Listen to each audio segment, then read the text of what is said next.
ओम नमस्ते मित्रों, भाइयों बहनों।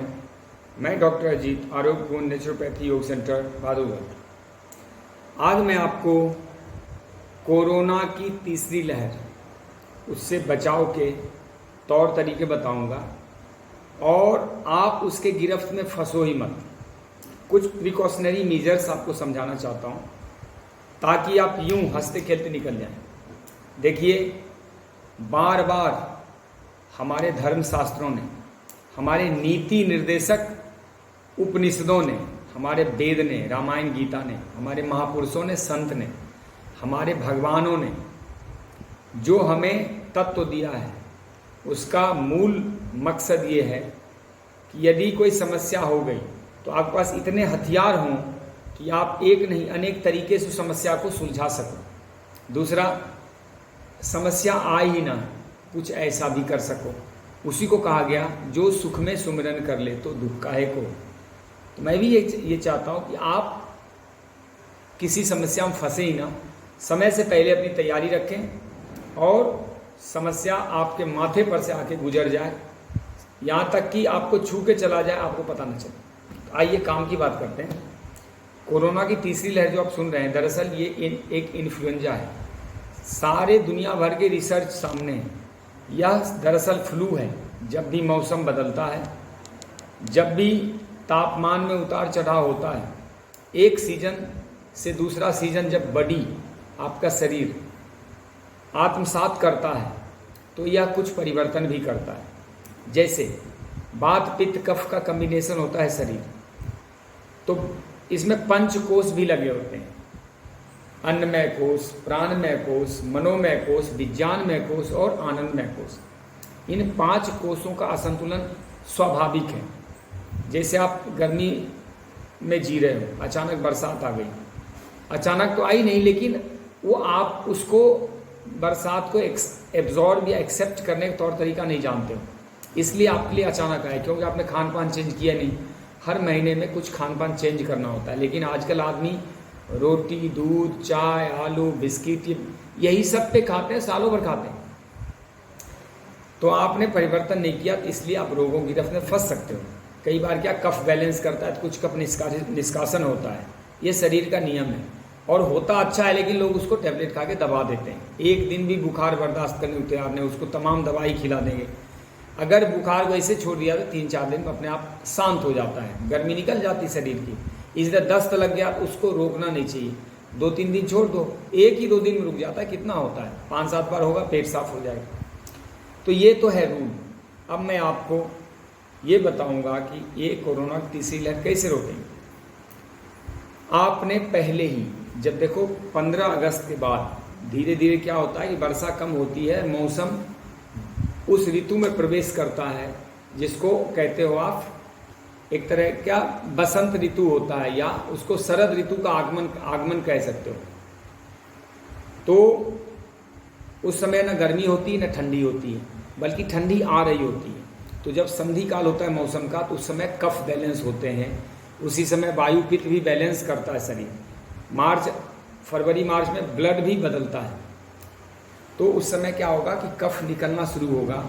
उस समय ये टेस्ट किया जाएगा, फिर कोरोना पॉजिटिव दिखाना संभव है, और किसी किसी का नहीं होता है तो भी संभव है कि दिखा दे।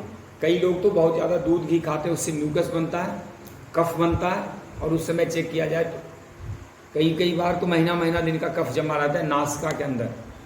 तो मैं आपके लिए जो लेके आया हूँ, इसमें गरीब से लेके अमीर तक एडजस्ट हो सकता है। जिसके पास कम संपत्ति है, कम पैसे हैं, उसके लिए तरीके बता दूंगा, और जिसके लिए अधिक पैसे हैं उनके लिए तरीके बता दूंगा।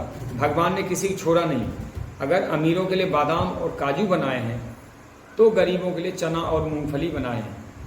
अमीरों के लिए बड़े बड़े अच्छे ब्रांडेड चीज़ें बनाई हैं, तो गरीबों के लिए भी दुनिया में सस्ती चीज़ें, सुलभ चीज़ें उपलब्ध होती है। कहीं कहीं पे तो पेड़ की छाया भी काम आ सकती है, आ जाती है। तो यदि कोरोना के लक्षण हो, खासकर जो पुराने लोग हैं, 50 से अधिक उम्र है, तो कोई रोग से ग्रसित हैं, बीपी, शुगर, फेफड़े का रोग, खासकर टीबी वगैरह या अस्थमा वाले लोगों को तो बहुत दिक्कत है, बहुत उनके ऊपर ज़्यादा खतरा है। या जो अधिक मोटापा के शिकार हैं, हृदय रोग के शिकार हैं, सांस कम आती है, कोई मस्तिष्क का रोग है, तो उनको दिक्कत होगी। तो ये जो मैं आपको दिखा रहा हूँ ये है अनार। अनार रामबाण काम करता है। 2-3 अनार का सेवन, यदि जैसे कोई समस्या आती है उसका सेवन शुरू कर दे सुबह सुबह खाली पेट, आप देखेंगे आपको रोगों से ये यूं निकाल के बाहर लेके चला जाए। और इसको फेंको मत, इसका छिलका लेके उसका उबाल के उसका काढ़ा बना के पियो। ये आम अभी तो चल रहा है आम, लेकिन अब ख़त्म हो जाएगा, तो आम उस समय आपको मिलेगा नहीं। लेकिन अभी से यदि 5-7 किलो आम खा सकते हैं तो 1-2 आम करके रोज़ आप खा लें, ताकि इम्यूनिटी डेवलप हो जाए। देखिए ये पाइनएप्पल है, आजकल तो सालों भर मिलता है, लेकिन ये इतना अद्भुत फ्रूट है, इतना अच्छा फल है। ये मेरे गांव में कभी लगाया जाता था, आजकल तो लोग लगाते नहीं। और इसका इतना बढ़िया इम्यूनिटी बनाना होता है इसके माध्यम से। यह विटामिन्स देता है, मल्टी विटामिन्स देता है, फेफड़ों को मजबूत कर देता है, कफ को निकाल बाहर फेंकता है, पेट साफ कर देता है, कई गुण हैं इसमें, खून साफ कर देता है। और ये जो ऊपर वाला देख रहे हैं ना, इसको काट के छिलके लगा दोगे दोबारा पौधा भी हो जाता है। मैंने घर में इसके पौधे लगाए हुए हैं, इसको वापस लगा देता हूँ, इससे अनानास तैयार हो जाता है। इस अनानास को खाइए, इसमें नमक चीनी कुछ मत मिलाओ, इसके टुकड़े करो, जिन्हें नहीं खाया जाता मिक्सी में पीस के पी जाओ, बहुत अद्भुत है। सुबह सुबह पहला आहार ये लेना ज़्यादा अच्छा है। ये नाशपाती उस समय तो नहीं मिलेगा अगस्त के बाद, लेकिन अभी उपलब्ध है। उस समय नाक मिलेगा, नाक खाना, नाक बहुत अच्छा होता है। अभी ये नाशपाती अगर आप लेते हैं तो आपको कोरोना के चक्कर में फंसने की नौबत ही नहीं आने वाली। ये केले, ये आषाढ़ महीना चल रहा है, आषाढ़ सावन में केले अमृत का काम करते हैं, खूब केले खाने चाहिए। लिखा भी जाता है कि आषाढ़े केला, आषाढ़ में केला खाना बहुत अच्छा रहता है। ये कहता है, इतनी बढ़िया इसकी इम्यूनिटी होती है, इतनी सुंदर है ये। इसकी अगर सब्जी बना के खाते हैं आपके शरीर में जबरदस्त, एक तो खून बनाता है, इसका बहुत जो टॉप का काम है वो है खून बनाना। और ये कहता शरीर को बिल्कुल ऐसे, पेट को ऐसे यूं साफ रखता, हल्का रखता है, आंतों जैसी होती है इसकी, बड़ी आंतों के लिए ज़बरदस्त है। आंत जैसा इसकी आंतें भी ऐसी होती हैं, आंत के लिए ज़्यादा अच्छा है। देखिए खीरा, जब भी रोटी चावल खाते हैं तो खीरा जरूर, उस समय खीरा आपको मिलेगा। ये देसी खीरा है, बहुत अच्छा होता है। एक तो इसमें पानी पर्याप्त होता है, तो नसों में जाके जो कचरा होता है उसको निकाल फेंकता है, नर्वस सिस्टम साफ कर देता है। माइग्रेन वगैरह जिनको होता है उनको खीरा विशेष कर खाना चाहिए। और जहाँ जहाँ बालों जितनी महीन बारीक नसें हैं वहाँ तक पहुँच के भी ये खून सर्कुलेट कर देता है। खीरा में बहुत सारे गुण, तापमान बैलेंस कर देता है, पेट साफ कर देता है, स्किन डिजीज़ दूर कर देता है। इतने अधिक गुण हैं कि बस आप इसको यूज़ करो। 1 से 2 खीरा खाने से पहले ही खा लो। अब देखिए ये आता हूँ, ये टमाटर है। कोई गरीब आदमी भी है, एक टमाटर एक प्याज तो खा सकता है, कि कोरोना का रामबाण इलाज है ये। एक प्याज और एक टमाटर लेके भोजन से पहले खा ले सलाद के रूप में, ये भी बहुत ही अच्छा अद्भुत है, लेकिन खाना पड़ेगा। अब देखिए करी पत्ता है, ये करी पत्ता 3-4 डंठल का तो ले लो, इसको चबा के चूस जाओ, अद्भुत लाभकारी। यदि इसमें 1-2 काली मिर्च मिला सकते हैं तो और गुणकारी हो जाता है। ये कोरोना का मैं इलाज बता रहा हूँ, अगर इसमें 20-25% भी आप कर लोगे तो कोरोना लग ही नहीं सकता। कोरोना तो क्या, ये इन्फ्लुएंजा मैं कहूँगा इसको, फ्लू है ये, सर्दी जुकाम बुखार उल्टी दस्त ये। अब ये देखें, अमृत तुल्य फिटकिरी है, इसका एक टुकड़ा गेहूं के दाने भर जितना मुंह में लेना है और चूसना है। आप 3 दिन चूस लो, आपको फ्लू लगने की संभावनाएं खत्म हो जाती है। फिटकिरी, इसको पॉकेट में रखे तो भी बहुत पॉजिटिव एनर्जी देता है, इसको गेट के बाहर लटकाए तो भी बहुत पॉजिटिव एनर्जी देता है। बहुत ही अद्भुत है। इसका कुल्ला कर सकते हैं, इसका पानी में घोल के नहा सकते हैं, इसको घोल के थोड़ा पी भी सकते हैं, थोड़ा शहद मिला के चाट भी सकते हैं। कफ के रोगों में बहुत ही अच्छा है, बहुत ही अच्छा है। देखिए ये नींबू है, ये तो इतना गुणकारी है कि इसका वर्णन करने में मुझे 1 घंटा लगेगा, फिर भी मैं आपको 1-2 मिनट में बताऊँगा। ज़्यादा कफ की शिकायत हो तो इसके 2-4 बूंद दोनों नाक में टपकाइए, कफ साफ कर देता है, नासिका रंध्र बिल्कुल क्लीन हो जाएगा। दूसरा, कभी कभार कान में दर्द होता है तो 1-1 बूंद 2-2 बूंद वहाँ टपकाओ, कान भी साफ कर देता, बहुत अच्छा रहता है। तीसरा, इसका रस लगा के अपने तालू और मसूड़े साफ करें, आपको कोरोना से बचाएगा। आँखों में डालें, आँखों में रोशनी बढ़ाता है। लेकिन फ़िलहाल इसका प्रयोग क्या करें, कि एक तो एक नींबू का प्रयोग रोज गुनगुना पानी में डाल के पिएं, और इस नींबू से अपने नाक, कान, आँख, मुंह ये सब साफ करें। इससे स्किन पे भी लगा सकते हैं, उससे भी काफ़ी फ़ायदा होता है।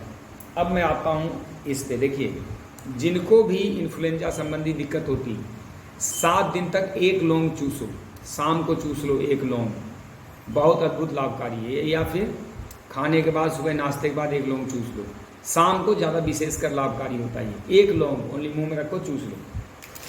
अब देखिए, इम्यूनिटी डेवलप करने के लिए एक मुट्ठी चना, 15-20 दाने मुनक्के, ये दोनों भिगो के रख दो और चबा चबा के खाओ, साथ में थोड़ा गुड़ खाओ। ये गुड़ है, ये बहुत ही अद्भुत है। मैंने जो बताए हैं इसमें आपको जो 100% कर सकते हैं वो कर लें, लेकिन एक अंतिम बात बताऊंगा कि सप्ताह में एक दिन उपवास रखना है।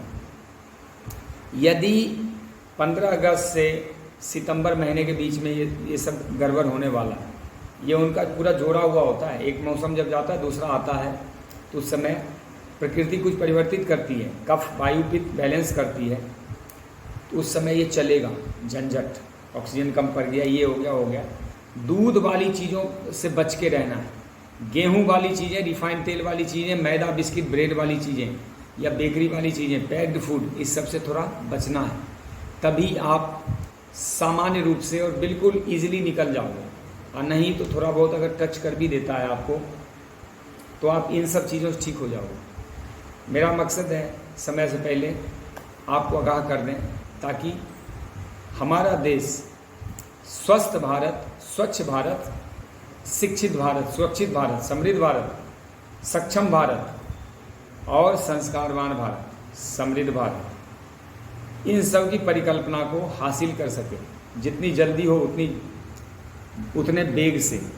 और युवक जो हो दिखे, आज के युवक हैं, मरमरे से, पिलपिले से नहीं, लिजलिजे से नहीं, जो वृद्ध हैं वो भी दिखें, ये वृद्ध हैं। सचमुच एक तेज होना चाहिए।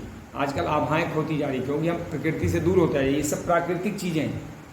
अब इसको अननेचुरल फॉर्म में आप लेंगे, रेट भी 4-5 गुना अधिक होगा और नुकसान भी करेगा। तो धन्यवाद। ओम जय हिंद।